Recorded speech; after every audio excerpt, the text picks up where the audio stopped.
खाने पान बनारस वाला, गया था झापड़ खाने वाला। जब हुआ वहां बवाल, भागा वहां से केजरीवाल। ओ छोरा झाड़ू लगाने वाला, वो बांगड़ू झाड़ू लगाने वाला। बांगड़ू रे। पान की दुकान पर जैसे ही पहुंचा लीडर झाड़ू वाला, शुरू हो गया भैया भारी गड़बड़ झाला। Hello and welcome to election ऊलाला।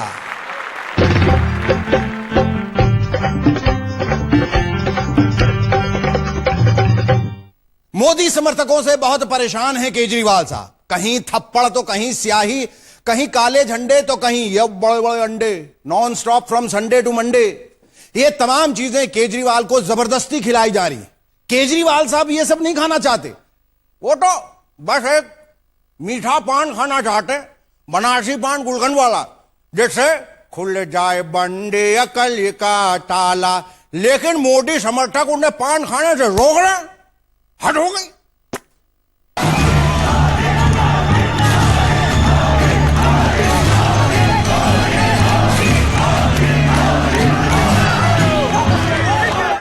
ठीक 3:30 बजे केजरीवाल साहब पहुंचे मीठे पान की गिलौरी खाने। चले आना पान, चले आना तू पान की दुकान पे।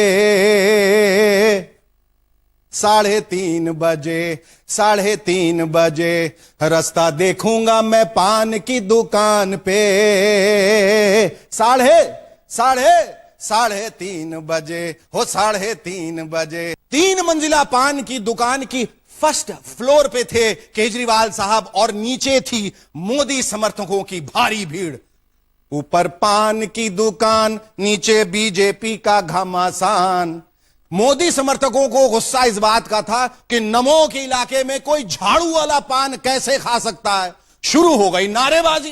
केजरीवाल केजरीवाल। लेकिन धन्य हो केजरीवाल, नमो के सिपाहियों की नारेबाजी का जवाब फ्लाइंग किस से दिया।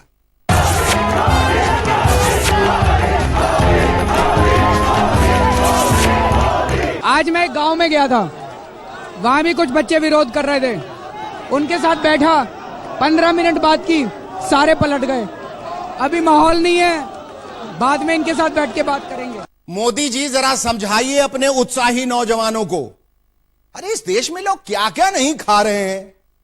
आपके गडकरी जी बढ़िया खाने के शौकीन हैं। येदियुरप्पा जी इस कदर खाने पीने वाले हैं कि अच्छे खाने की तलाश उन्हें जेल तक खींच ले गई। लगातार थप्पड़ और अंडे खाते केजरीवाल। अगर बनारसी पान का एक बीड़ा खा लेंगे तो क्या हो जाएगा। आखिर इतने छोटे दिल वाले क्यों हुए आपके कार्यकर्ता। समझाइए ना अपने कार्यकर्ता, प्लीज समझाइए। मैं बदिरादे से गलत काम नहीं करूंगा। देश को आपसे ऐसी ही आशा है मोदी जी, लेकिन जरा अपने बेलगाम बजरंगियों को देखिए। क्या बनारस, क्या इंदौर। अभी तो चुनाव खत्म होने और आपके पीएम बनने का वक्त है, लेकिन आपके समर्थक सरेआम दुश्मनों की पगड़ी, मेरा मतलब है टोपी उछाल रहे हैं। आपने जम्मू कश्मीर को पाकिस्तान को क्यों दिया। आपने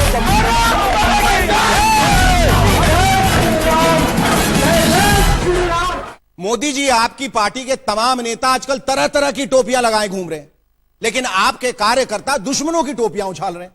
टोपी की मर्यादा पर आपका भाषण और टोपी उछालने का खेल दोनों साथ साथ चल रहे हैं। मुसलमान की टोपी के साथ कोई खिलवाड़ करता है, उसको सजा होनी चाहिए। मुसलमान की टोपी की इज्जत हो, इसकी चिंता सरकार ने जरूर करनी चाहिए। Point to be noted your honour, Modi ji ने मुसलमान की टोपी की इज्जत रखने का भरोसा दिया था, प्रशांत भूषण की टोपी का नहीं। मोदी समर्थक तो बहुत अनुशासित हैं योर ऑनर। जिस दिन मोदी जी ये कह देंगे कि प्रशांत भूषण की टोपी की इज्जत होनी चाहिए, आम आदमी पार्टी के नेताओं पर स्याही और कीचड़ नहीं फेंका जाना चाहिए, उस दिन से सब बंद हो जाएगा। क्यों मोदी जी, ठीक कहा ना मैंने। हाँ? नाराज मत होइए मोदी जी, नाराज मत होइए। आपके इस एक्सप्रेशन से मुझे बहुत डर लगता है। आम आदमी पार्टी के नेता इस चुनाव में सचमुच आम आदमी हो गए, कोई इज्जत ही नहीं है। सरेआम कोई भी अंडे बरसा देता है तो कोई भी थप्पड़ जमा देता है।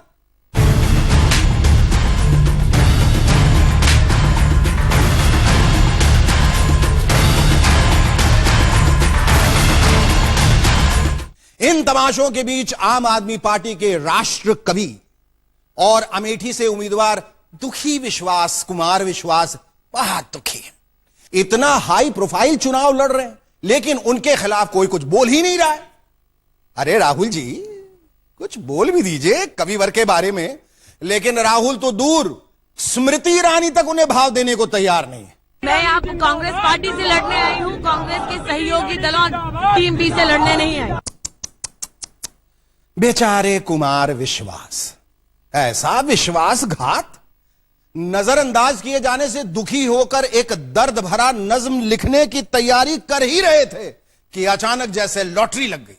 विनोद मिश्रा नाम के कांग्रेसी कार्यकर्ता ने बोल दिया कुछ उल्टा सीधा कविवर के खिलाफ, वो भी कांग्रेस की बिटिया रानी के सामने। पे कुमार जो है इतनी बदमाशी साथ भैया का प्रचार कर रहा है, तो भैया कुमार बहन जी वहाँ कोई सुनता नहीं हमारी बात। विनोद मिश्रा मैडम जी यहाँ अपने साथ जनता है, लेकिन कुमार जी को पहले तमीज से बात कर रहा हूँ। भैया भाई गोली में आपकी बात। कांग्रेस के कुछ उत्साही कार्यकर्ता जिनको राहुल गांधी की शह प्राप्त है और जिला प्रशासन की चुप्पी प्राप्त है, वो ऐसा कुछ षड्यंत्र कर रहे हैं कि मेरे कार्यकर्ताओं और मेरे ऊपर हमला भी कर सकते हैं और किसी भी हद तक जा सकते हैं। कुमार विश्वास ने जान से मारने की बात करने वाले विनोद मिश्रा के खिलाफ मामला दर्ज कराया तो कांग्रेस ने कुमार विश्वास के खिलाफ भी रिपोर्ट लिखवा दी।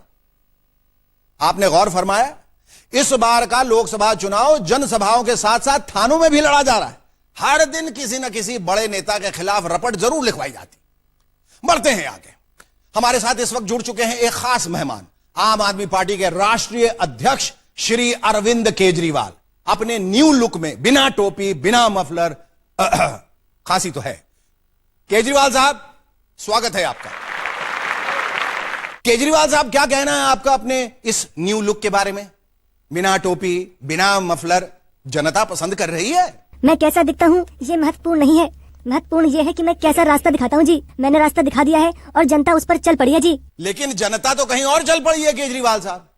आपकी टोपी और मफलर की तरह लोग एक एक करके आपका साथ छोड़ रहे हैं। बिछड़े सभी बारी बारी। गलत बात। मीडिया आजकल कुछ भी बोलता रहता है जी। मैं चुनाव के बाद कई मीडिया वालों को जेल भिजवाऊंगा जी। ओहो, कान पकड़ता हूं माई बाप, मुझे जेल मत भिजवाइएगा। अगर जेल भिजवाना हो तो इस शो के प्रोड्यूसर को भिजवाइएगा। राहुल गांधी ने अमेठी से पर्चा भर दिया, क्या कहना है आपका? राहुल गांधी कांग्रेस के युवराज हैं। उनके रास्ते में 500 टन गुलाब की पंखुड़ियां बिछा दी गई। जरा सोचिए, उतने गुलाब से कितना गुलकंद बनता और कितने लोगों की खांसी ठीक होती। हाँ, बात तो ठीक है। अच्छा, एक बात बताइए, आप मोदी को उद्योगपतियों का एजेंट कहते, मोदी आपको पाकिस्तान का एजेंट कहते, कांग्रेस आपको बीजेपी का एजेंट कहती है, आप कांग्रेस को दलालों का एजेंट कहते। कौन किसका एजेंट है? मैं तो टोटली कंफ्यूज आ गया हूं भाई। औरों को तो मैं नहीं जानता, लेकिन अपने बारे में मैं यही कह सकता हूँ कि मैं तो बीमा का एजेंट हूँ जी। हैं? जनता का ओपिनियन लेने के बाद अभी शुरू किया है। मेरे पास हर तरह की लाइफ इंश्योरेंस पॉलिसी है। एक आप भी ले लो। जिंदगी का कोई भरोसा नहीं है जी। आप पॉलिसी लोगे तो आपको इनकम टैक्स में छूट मिलेगी और पैसा मेरे पार्टी के इलेक्शन फंड में जाएगा जी। अरे केजरीवाल साहब, मेरी तो इनकम ही नहीं है तो टैक्स का सवाल ही कहां उठता है? वो सब छोड़िए, ये बताइए, आपने एक डिनर प्रोग्राम भी शुरू किया था फंड जुटाने के लिए, उसका क्या हुआ? वो बंद करना पड़ा जी। लोग आते थे, डिनर करते थे और हाथ धोकर निकल जाते थे। पैसा कोई नहीं देता था। आजकल जनता बहुत बदल गई है जी। हाँ केजरीवाल साहब, जनता बहुत बदल गई, ये सही कह रहे हैं आप। आजकल बहुत हमले भी हो रहे हैं आप पर। आखिर जनता क्यों नाराज है आपसे इतना? पता नहीं जी। मैं तो जब भी ऑटो से गया, ऑटो वाले को पूरा किराया दिया। बहुत बहुत धन्यवाद केजरीवाल साहब। भैया मेरे राखी के बंधन को निभाना, भैया मेरे बहना के एरिया में ना आना। भैया मेरे, एक बहन रो रो के, गा गा कर अपने भाई से ये फरियाद कर रही है। फरियाद करने वाली बहन का नाम है सुप्रिया सुले और खेल बिगाड़ने वाले भैया का नाम है the one and only Ajit Pawar. वही अजीत पवार जिनके पास पानी की समस्या हल करने के लिए दुनिया का सबसे मौलिक सुझाव है। अजीत पवार ने कहा था, पानी चाहिए तो खुद पानी पानी हो जाओ। पवार साहब ने पानी पानी होने का तरीका भी बताया था, जो यहां नहीं बताया जा सकता क्योंकि यह एक जिम्मेदार न्यूज चैनल है, एनसीपी की जनसभा नहीं। इस बेहुदा बयान के चक्कर में अजित पवार की कुर्सी भी जा चुकी है। मुबारक हो। बहना को डर सता रहा था कि बेलगाम भैया गलती से मेरे चुनाव क्षेत्र में आ गए और अपनी आदत के मुताबिक कुछ ऊट पटांग बोल दिया तो बेड़ा गर्क हो जाएगा। लेकिन होनी को कौन टाल सकता था? अजित पवार आए और आते बोले, अगर मेरी बहन को वोट नहीं दिया तो पानी की सप्लाई बंद कर दूंगा। मेरा नाम भी अजित पवार है। पण गबस कळतं का तुला काय तुला कळतं का जरा? कळतं का सांगितलं? कार्यकर्ता असून आहे त्यांना त्यांना सांगा कोण आहे मी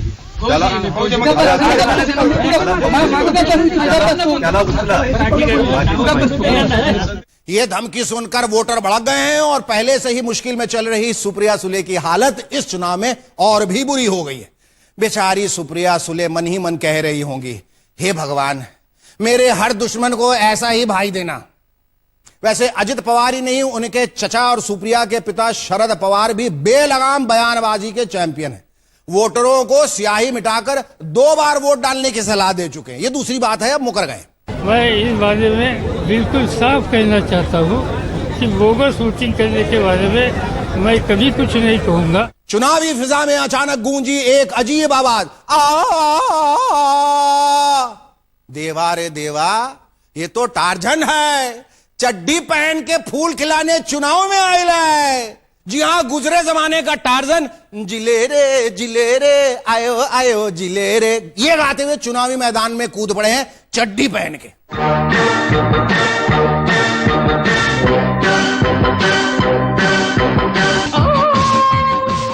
अरे टार्जन जी महाराज, आप क्यों आ गए पॉलिटिक्स में चड्डी पहन के?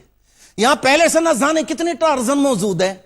बिहार के टार्जन रामविलास बाबू एनडीए की डाली से कूदकर यूपीए में और यूपीए की दरख्त को फांदकर एनडीए में वापस आ चुके हैं चड्डी पहन के। अपनी पूरी जिंदगी इस डाल से उस डाल पे कूदते रहे और कभी इसे तो कभी उसे गाली बकते रहे। सुब्रमण्यम स्वामी नाम के टार्जन भी अब बीजेपी की डाली से लटक गए हैं चड्डी पहन के। चारों तरफ टार्जन ही टार्जन है, फिर आप क्यों आगे पॉलिटिक्स में हेमंत बिरजे बाबू चड्डी पहन के? मैं चाहता हूं कि लोग मुझे रियल लाइफ में पॉलिटिक्स में भी उतना प्यार दें और मैं लोगों के काम करूं। टार्जन साहब का चुनाव चिन्ह है शेर। कंट्रोवर्सी में फंसते जा रहे हैं हेमंत बिरजे। हाल ही में नरेंद्र मोदी ने अपने आप को शेर कहा। टार्जन साहब ने एक आम नेता की तरह पूरे कपड़ों में एक और धांसू स्टेटमेंट जारी किया है, अगर वोटर चाहेंगे तो मैं टार्जन की वेशभूषा में वोट मांगने आऊंगा। पब्लिक डिमांड पे मैं कर लूंगा। पब्लिक चाहती है, लोगों के लिए कुछ भी करने को तैयार।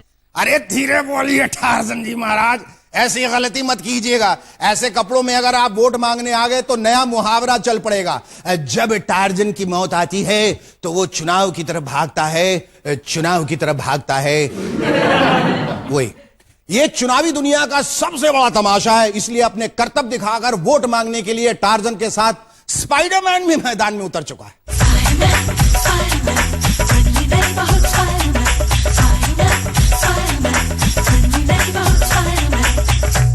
ऊंची से ऊंची बिल्डिंग पर स्पाइडरमैन की तरह चढ़ने में माहिर गौरव शर्मा निर्दलीय उम्मीदवार के रूप में साउथ मुंबई से कई दिग्गजों को चुनौती दे रहे हैं।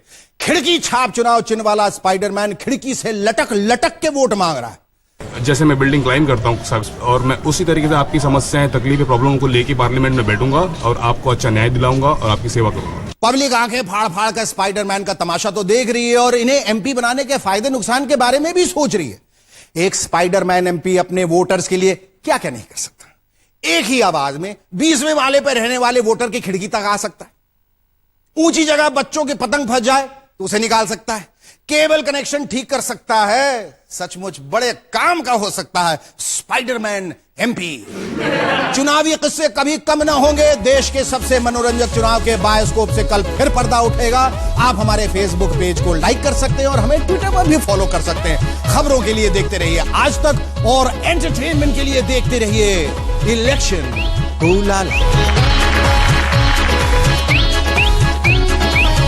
इलेक्शन